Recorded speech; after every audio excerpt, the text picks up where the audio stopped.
fermer les portes de Moisson Rive-Sud. Oublie ça. C'était hors de question.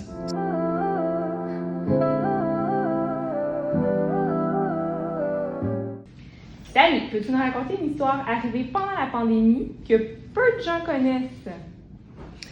Je vais t'en raconter deux. On est confinés. À cette époque-là, on a peut-être autour de, je vais dire, 120 membres. Fait que là, tout ce beau monde-là est fermé. Puis là, tout est fermé.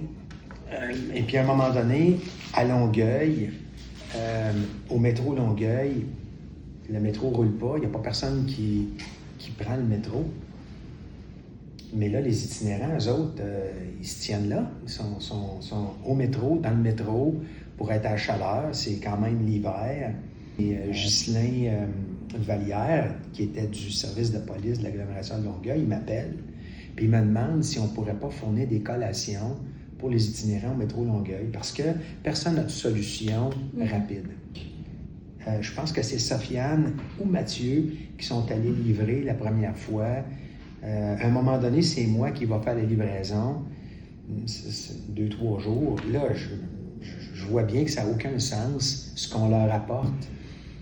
Avec ma conjointe, on réfléchit à la chose. Puis il n'y a pas d'autre ressources. Hein. Tout est fermé. Là. La société est arrêtée.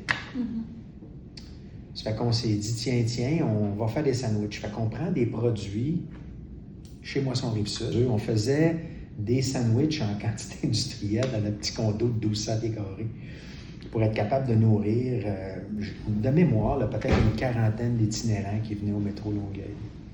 Et là, tu sais, les sandwichs, c'est une chose, mais tu sais, on avait... Je magasinais un peu dans l'entrepôt pour trouver des collations, des trucs que les itinérants pouvaient manger, consommer. Ça a duré peut-être 2 semaines. Les gens étaient super contents quand on allait faire la distribution avec ma conjointe, puis les gars du SPAL, on montait des tables. C'est Lynn puis moi qui faisaient la distribution. Les gars du SPAL faisaient un peu la supervision de la distribution.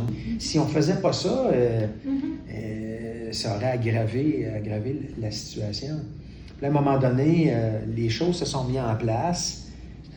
Le choc de la fermeture, de la pandémie s'est estompé un peu. Il y a des nouveaux organismes, notamment la Halte du Coin, qui a émergé et qui existe encore maintenant.